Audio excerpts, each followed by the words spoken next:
오늘 제가 제목을 뭘로 했느냐? 하나님은 어떻게 그분의 뜻을 보이시는가? 우리도 전제가 있지만 하나님도 전제가 있습니다. 우리도 나름의 신념이 있어 가지고 반드시 하는 루틴이 있습니다. 그리고 내 신앙생활과 내 삶 가운데 이게 가장 중요하다라고 생각하는 각자만의 신념들이 다 있을 겁니다. 어떤 분은 완전 프로페셔널하게 내가 어떤 상황에서도 주일 예배는 빠지지 않는다. 이거 대단한 신앙입니다. 여러분, 주일 예배를 빠지지 않는 게 쉬운 게 아닙니다. 신앙이 무너지기 시작하면 주일 예배 정말 그냥 밥 먹듯이 빠질 수 있습니다. 한 번 무너지면 정말 쉽습니다. 누군가 의자 위에 딱 올라가 있는데 밑에 있는 나를 그 사람이 딱 잡고 끌어올리기는 너무 어려운데 위에 있는 사람을 딱 잡고 끄집어내리기는 너무 쉽습니다. 부부도 마찬가지예요. 신앙생활을 내 아내나 내 남편을 올리는 건 그렇게 어려운데 끄집어내리기는 또 그렇게 쉽습니다. 그래서 각 가정에서 제일 중요한 게 뭐냐? 사실은 남편이 신앙이 좋아야 됩니다. 믿습니까? 여자분들만 아멘 하시는데. 왜냐? 여자분들이 아무리 신앙이 좋아도 남편 끄집어 올리기가 그렇게 어렵습니다. 그런데 남편이 신앙이 좋으면 생각보다 빨리 올라옵니다, 여성분들은. 그리고 남편들이 여성분들 신앙 끄집어내리는데 아주 마귀와 결탁해 가지고 기가 막힌 힘을 갖고 있습니다. 그런데 아내분들은 그래도 순수합니다. 그래서 끄집어내리기가 그렇습니다. 그런데 그 수많은 전제 가운데 제가 가지고 있는 전제가 있습니다. 그게 뭐냐면 새벽 기도예요. 저는 뭐 새벽 기도의 맛을 너무나 부교육자 때부터 봤기 때문에 거기에서도 청년들한테 항상 강조했던 게 청년 시절에 새벽 예배 나오면 기가 막힌다. 아, 청년 때 어디서 남녀가 만나야 되느냐? 새벽 예배에서. 완전 검증된 사람입니다. 근데 새벽 예배가 아니고 뭐 말을 번들어하게 해도 그거 믿으면 안 됩니다. 그런데 새벽 예배 한두 번이 아니라 1년 이상 꾸준히 출석하는 사람을 보면 야, 그 남자의 일관성이란 사회에서도 그 일관성이 발현되어서 기가 막힌 일이 벌어집니다. 근데 제가 느낀 거는 뭐냐면 제가 인제 결혼 17년 차죠. 17년 차고 제가 연애를 8 년을 했습니다. 기가 막히죠. 이거 방송 나가니까 제가 디테일은 말 못합니다. 왜 8년 했는지. 근데 제가 22살 때 그리고 제 그 당시 여자친구 전 첫사랑이었습니다. 20 살짜리. 제가 과외 선생, 과외 제자. 저는 제 딸 절대 과외시키지 않을 겁니다. 그래 가지고 8년 동안 그리고 17년 차 이러면 거의 반평생 이상을 같이 살았죠. 그런데 대구 동신교에서 새벽 예배를 쭉 나가다가 기가 막힌 걸 발견했습니다. 저는 원래 새벽 예배를 쭉 부교육자니까 갔었죠. 근데 어느 날 아내가 같이 가게 됐습니다. 그때부터 3년 6 개월 동안 아내가 새벽 예배를 계속 같이 갔는데 아내가 1 년쯤 되던 순간에 계속 새벽 예배 끝나고 계단을 내려가는데 나를 빤히 쳐다보는 겁니다. 그래서 제가 며칠을 그러길래 "왜?" "잘생겨서요." 믿어 보세요. 진짜입니다. 기가 막힌 이 콩깍지 리뉴얼이 어디서 생기느냐? 새벽 예배. 기가 막히지 않습니까? 그런데 그리고 1 년이 지났습니다. 저는 제 아내를 사랑하고 이뻐했지만 아니 어느 순간 그러니까 아내와 같이 새벽 예배 나온 지 한 2 년쯤 됐을 때죠.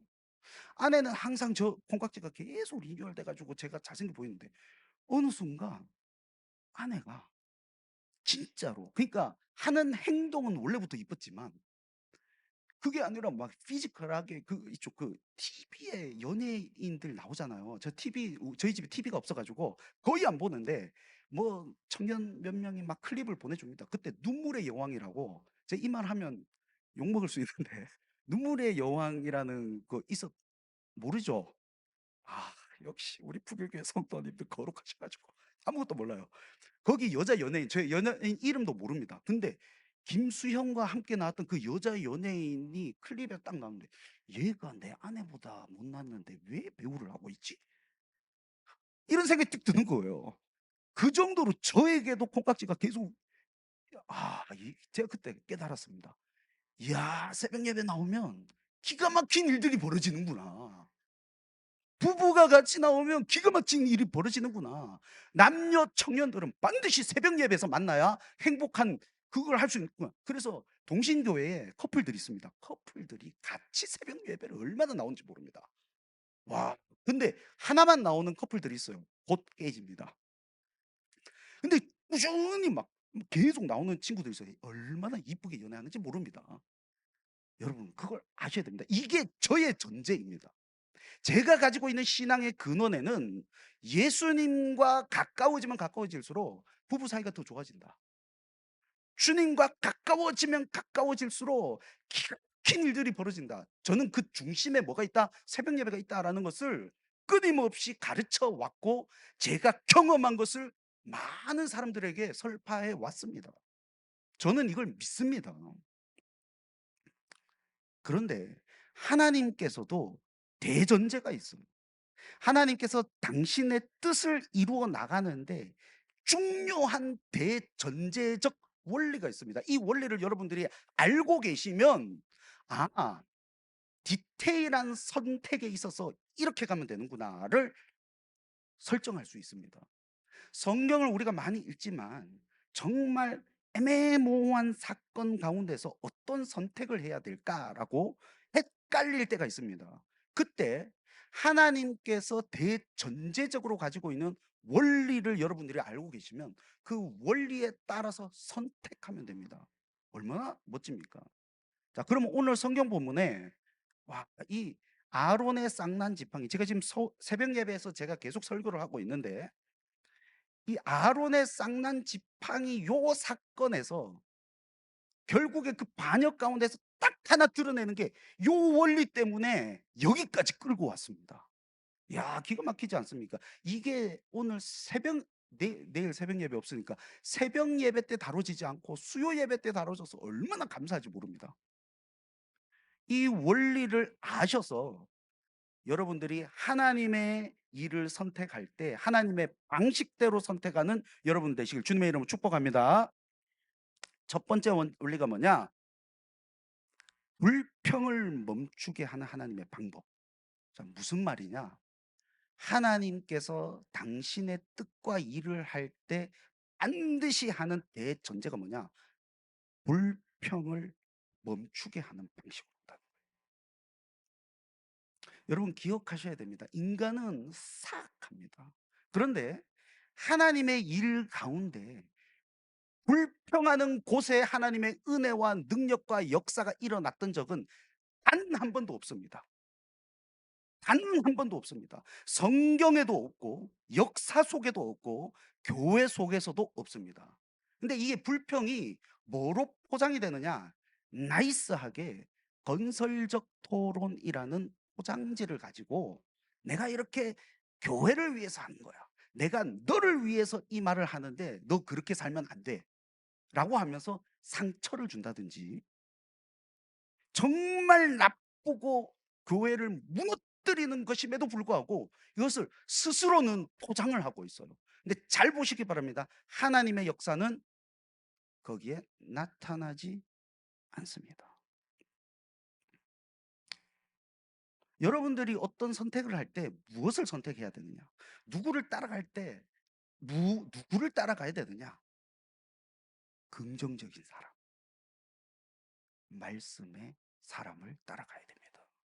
하나님의 말씀의 사람은 긍정적일 수밖에 없습니다. 하나님의 선택은 부족할 수도 있습니다. 그래서 오늘 5절 우리 한번 다 같이 읽도록 하겠습니다. 시작.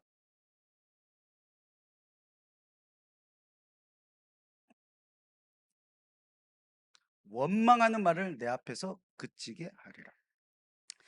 잘 보시기 바랍니다. 오늘 본문이 17장인데 16장에 어떤 사건이 일어났냐?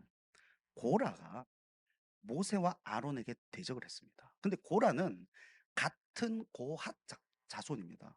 고라 입장에서 보면 아론의 제사장직을 보면서 뭘 느꼈느냐? 아론이 제사장직 하는 것보다 내가 더 잘할 것 같은데? 같은 고핫 자손인데? 왜 아론만 아론의 후예들 레위인들만 제사장직을 유지하지? 왜 우리는 성물을 관리하는 이 열등한 일을 하는 거지? 그러면서 이런 생각을 하는 겁니다. 내가 하면 더 잘할 것 같은데. 내가 하면 저렇게 할 것 같은데. 왜 제사장 직분을 저렇게 하지? 이게 어디까지 이어졌느냐? 르벤 지파까지 이어진 겁니다. 고라 자손 진영 옆에 르우벤 지파가 있었습니다.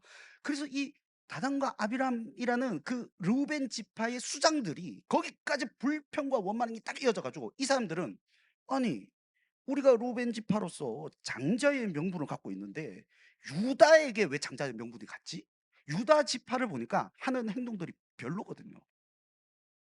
유다 지파 하는 거 보니까 우리가 더 잘할 수 있을 것 같아요. 그래서 반역을 했습니다. 원망을 했습니다. 첫 번째는 고라예요. 고라가 불평했더니 르우벤이 따라간 겁니다. 르우벤 지파가 따라간 거예요. 자, 르우벤 지파는 누구를 선택했습니까? 불평과 원망하는 지도자를 선택했습니다. 이게 옳습니까? 그래서 첫 번째로 심판을 했습니다. 하나님께서 땅을 쫙 갈라 가지고 고라와 다단과 아비람을 그 권속들을 다 땅으로 넣어 버렸습니다. 그리고 이스라엘 종교 지도자 제사장직을 찬탈하고 했던 그들도 250 명이 향 높이고 있는데 불로 다 살라 버렸습니다. 그리고 그다음 날에 오늘 새벽이었죠. 그다음 날에 또 반역하면서 "모세와 아론 네가 다 죽였다." 이 왜곡 보시기 바랍니다. 그러면서 또 원망과 불평하지 않습니까? 그래서 전염병이 쫙 나 가지고 14,700 명이 다 죽어 버렸습니다. 그때 아론이 속죄를 하고 멈췄습니다. 그리고 나타난 다음에 모든 백성 가운데 12 지파를 다 뽑아 가지고 지팡이를 가지고 왔습니다. 메테라는 지팡이. 메테가 지팡이에요. 히브리어로. 근데 지파가 히브리어로 메테입니다. 중의적인 것입니다. 지파를 데리고 온 겁니다. 지파 전체를 데리고 와 가지고 도대체 누구에게 진짜 권위가 있느냐. 그러면서 아론의 지팡이에만 움이 트고 싹이 나고 이런 일이 벌어진 겁니다. 그러면 자, 왜 이렇게 하시냐? 고린도전서 14장 33절 우리 다 같이 한번 읽도록 하겠습니다. 시작. 하나님은 무질서의 하나님이 아니시요 오직 화평의 하나님이시니라.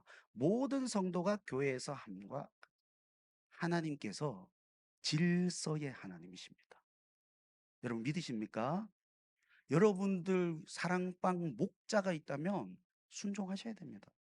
근데 사랑방 목자가 탁월할 때만 순종하라는 게 아닙니다. 아론 부족했습니다. 금송아지 사건 만들어 가지고 금송아지 허용하는 연약한 모습도 보였습니다. 모세 연약했습니다. 모세도 진노했고 바위를 쳐서 하나님 앞에 이스라엘 그 가나안 땅에 못 들어가게 됐습니다. 그런 연약함에도 불구하고 하나님께서 뭐라고 하는 겁니까? 질서의 하나님인데 내가 택했다는 겁니다. 내가 택했다는 거. 그래서 고린도전서 1장 10절 우리 다 같이 읽도록 하겠습니다. 시작. 형제들아 내가 우리 주 예수 그리스도의 이름으로 너희를 권하노니 모두가 같은 말을 하고 너희 가운데 분쟁이 없이 같은 마음과 같은 뜻으로 온전히 합하라. 그 이유가 뭐냐? 하나님이 선택했다는 거. 그것 때문에. 하나님이 선택했다는 그 사실 딱 하나 때문에 그렇습니다. 그래서 하나님의 주권적인 선택은 논쟁을 종결시킵니다. 하나님께서 선택하셨으면 그게 하나님 뜻인 겁니다. 바로 위에 있는 권위가 부족해도 하나님이 선택하셨으면 순종할 줄 아는 거. 제가 대구 동신교회에서 했던 게 그겁니다. 권성수 목사님뿐만 아니라 문대원 목사님, 모든 명령이 제 마음과 합했을까요? 이해가 안 가는 게 있어도 제가 밑에 있는 청년부 교육자들 딱 데리고 대구 그 스타디움 연합 집회 가라고 이렇게 명령이라기보다 부탁 뭐 하여튼 탁 떨어졌습니다. 그거를 저는 해내야 되잖아요. 아포슬 예배를 청년부 예배를 없애야 되는 겁니다. 아니 1,300명 가까이 출석하는 그 인원을 예배를 딱 없애고 가면 부활절 우리 그 독립재산제였거든요. 부활절 헌금도 없지.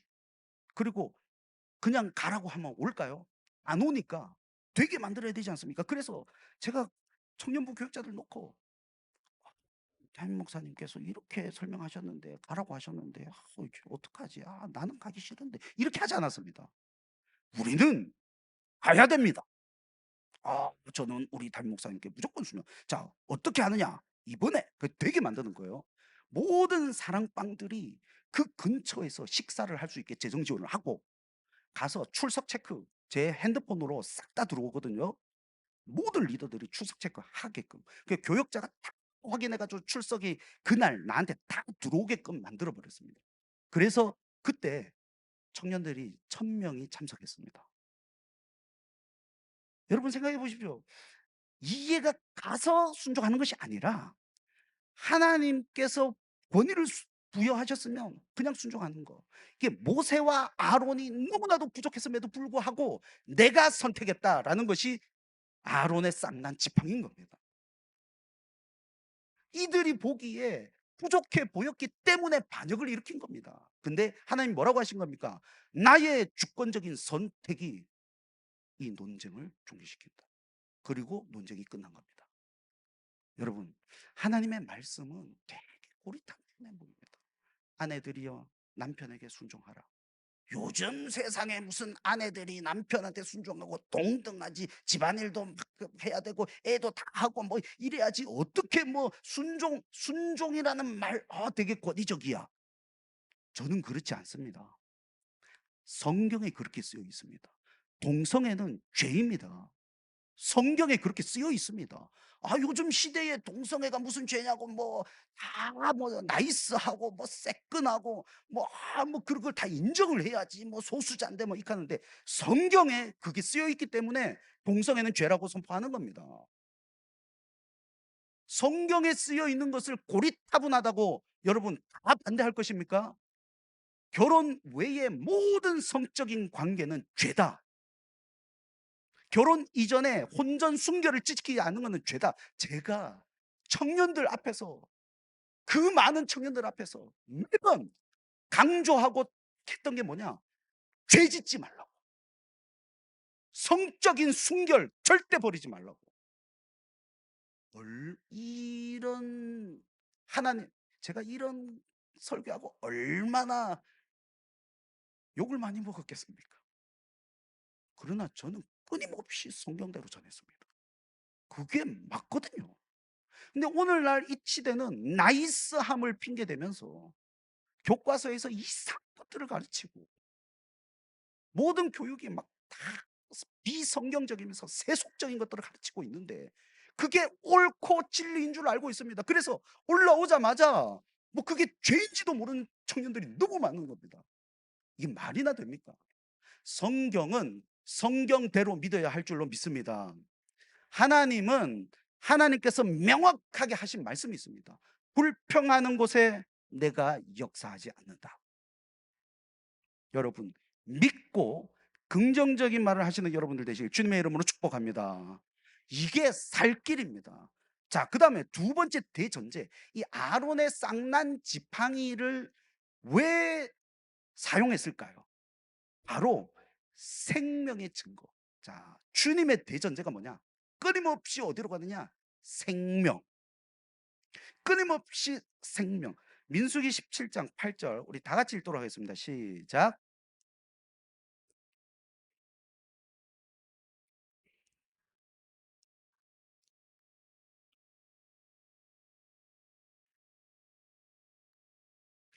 잘 보세요. 우미 돋고 순이 나고 꽃이 피어서 뭐가 열렸습니까? 살구 열매가. 예레미야서 1장 11절 12 절에도 똑같은 살구나무 환상이 등장합니다. 왜일까요? 살구나무가 히브리어로 샤카드입니다. 근데 보다, 여호와께서 지켜보다가 똑같은 어근 쇼케드. 샤카드는 살구나무를 하나님께서 상징으로 딱 들은 거예요. 내가 지켜보겠다는 거예요. 내가 이 생명으로 가는 이 방향성으로 끊임없이 지켜보고 있다라는 거예요. 그래서 하나님의 대원칙은 뭐냐? 생명입니다. 죽음이 아니라 생명. 이거 원망과 불평과도 똑같습니다. 원망과 불평은 사망이고 죽음으로 가는 거예요. 긍정적이고 칭찬하는 말, 세우는 말은 생명이고 살리는 방향으로. 결국 하나님의 관심과 대원칙이 어디로 가고 있느냐? 생명으로 가고 있다는 거예요. 요한복음 15장 16절. 너희가 나를 택한 것이 아니요 내가 너희를 택하여 세웠나니.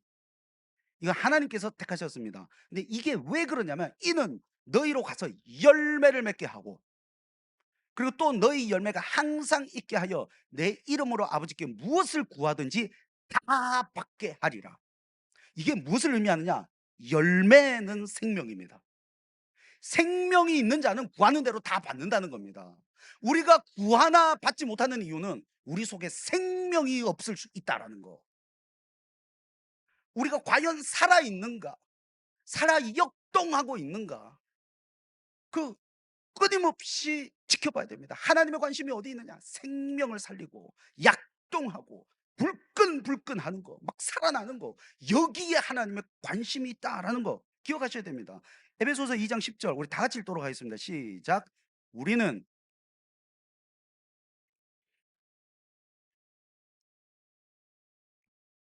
이 일은 하나님이 전에 예비하사 우리로 그 가운데서 우리가 하나님께서 만드신 바 생명적 존재입니다.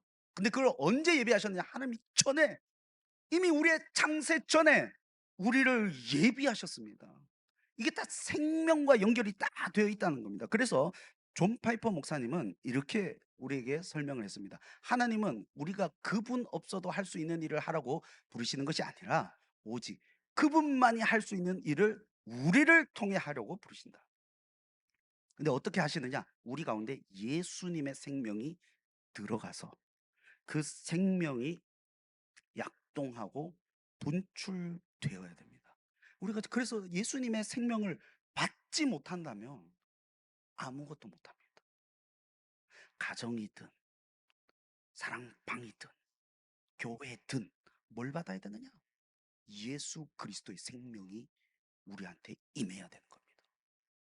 근데 여기에 필요한 게 호흡이자 기도예요. 하나님의 은혜를 가만히 있다고 그 생명이 되는 게 아닙니다. 접속을 해야 돼요. 붙어 있어야 돼요. 포도나무 가지가 포도나무에 붙어 있어야 돼요. 근데 그 붙어 있는 게, 자, 요한복음에 보면 15장에 포도나무 가지와 함께 붙어 있는데 그게 접붙임이죠. 여러분, 접붙임 어떻게 합니까? 딱 붙, 딱 붙였다가 가만히 있다가 한 시간 뒤에 딱 놓으면 접붙임 됩니까? 여기는 다 농사를 안 해보셨죠? 저도 안 해봤습니다. 접붙임은 붙어서 그 한다고 수액을 받지 않습니다. 쌈에 놓죠. 상당 기간 붙어 있어야 됩니다. 그래서 때로는 주님 앞에 어쩔 때는 확 몰입해 가지고 붙어 있어야 될 때가 있어. 그러면 어느 순간에는 그 쌈에 놓은 걸 딱 떼도 붙어 있습니다. 수액을 받는 거예요. 그 확 붙어 있는 장기간의 시간이 반드시 필요합니다. 그게 매일매일의 새벽 예배면 더 좋고, 수요 예배 와 가지고 이 시간, 아마 제가 확언합니다.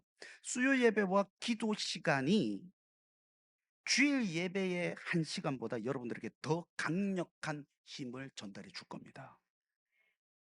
그걸 아셔야 돼요.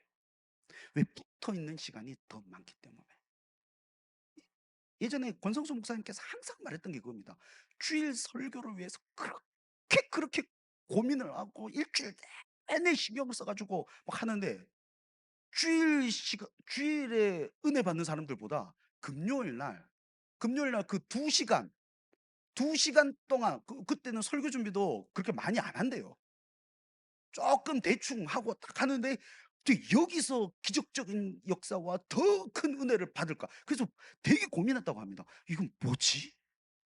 내가 주일 설교 준비를 덜 해야 되나?' 근데 그 고민을 저도 하게 될 겁니다 아마.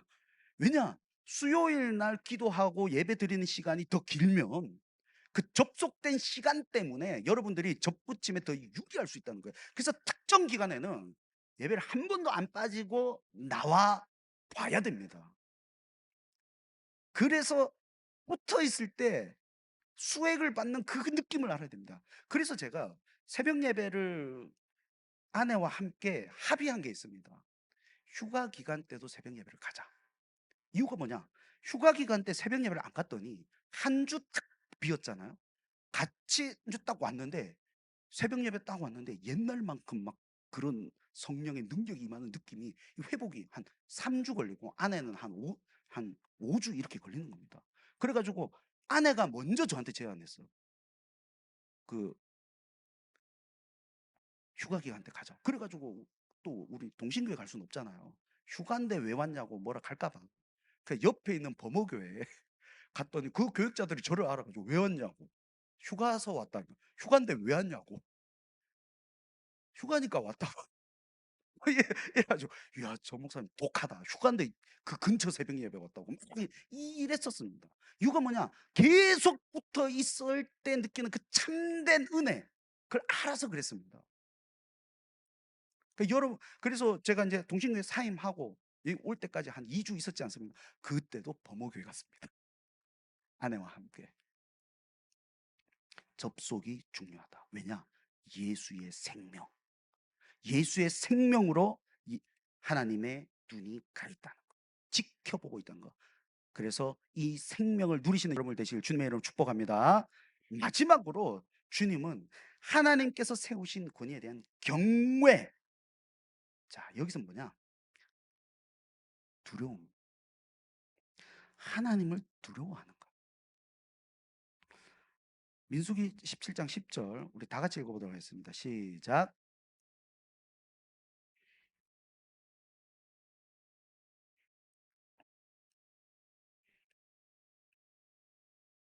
표징이 되게 하여 그들로 내게 대한 원망을 그치고 죽지 않게.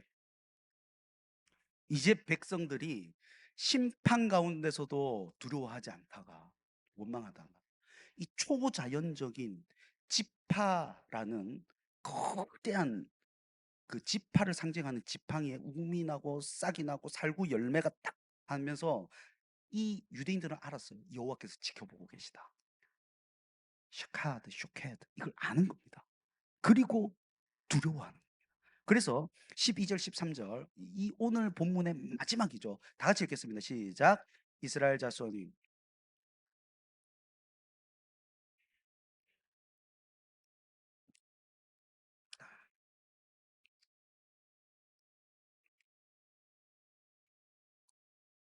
다 우리가 다 망하여야 하리. 자, 하나님의 일은 하나님을 경외하고 두려워하는 자를 통해서 이루어집니다. 오늘날 사랑의 하나님, 사랑의 하나님이라는 명목하에 너무 죄를 함부로 짓습니다. 죄 지어도 뭐 회개하고 용서하면 하나님께서 다 용서해 주시지. 그건 맞습니다. 그런데 그 기저에 뭐가 있냐? 나는 진짜 순종하지 않아. 죄 지어도 돼. 하나님을 가볍게 여깁니다. 근데 하나님을 두려워하는 사람들은 죄를 함부로 짓지 않습니다. 책임 있는 자들, 지도자들은 더더욱 죄를 짓지 않기 위해서 애를 써야 됩니다. 그래서 하나님을 두려워하는 자만 윤리적으로 도덕적으로 살 수 있고 하나님을 두려워하는 자만 성화로 나아갑니다. 죄를 짓고도 탄식하는 사람들은 넘어졌을 때 '아 또 넘어졌구나. 주여.'라고 하는 사람들은 주님을 두려워하는 자입니다. 그런 사람들은 하나님께서 나를 치신다라는 느낌이 들 때 오히려 감사합니다. 아 그래서 제가 옛날에는 몰랐습니다. 권성수 목사님께서 막 가다가 차 사고가 살짝 기스가 나면 '내가 뭐 잘못했나?' 이 생각을 하셨대요. '아 뭐 저렇게까지 사셔야 되나?'라고 했는데 제가 어 육체 이상 신호가 와 가지고 약간 아프거나 그러면 '내가 주님 앞에 겸손해야지.' 이게 탁 뜨는 겁니다. 그래서 제가 느낀 건 뭐냐? 아 주님의 시그널에 민감하면 민감할수록 죄를 짓지 않으려고 한다라는 거. 여러분 하나님을 두려워할 줄 알아야 됩니다. 오늘날 이 시대는 하나님을 너무 두려워하지 않고 마음대로 살아가고 마음대로 죄 지으면서 오히려 당당하게 주님 앞에 두 손을 치켜 들면서 반항하고 반역하는 세대라는 겁니다. 여러분 주님을 두려워하시기 바랍니다. 히브리서 12장 28절 29절 다 같이 읽겠습니다. 시작. 그러므로 우리가 흔들리지 않는 은혜를 자 말미암아 경건 두려움으로 하나님을 기쁘시게 섬길지니 우리 하나님은 소멸하는 불이 경건함은 곧 하나님을 두려워하는 겁니다. 경건함과 두려움으로 하나님을 기쁘시게 할 수 있습니다. 하나님 두려워하지 않는 자는 하나님 절대 기쁘시게 할 수 없다라는 사실 여러분 꼭 믿으시길 주님의 이름으로 축복합니다. 본회포 목사님 값싼 은혜는 회개 없는 용서요, 제자도 없는 은혜요, 십자가 없는 은혜요, 살아계신 예수 그리스도 없는 은혜다라고 했습니다. 여러분 값싼 은혜가 아니라 값진 은혜를 소유하는 여러분들 되시길 주 예수 그리스도의 이름으로 축원합니다. 기도하겠습니다.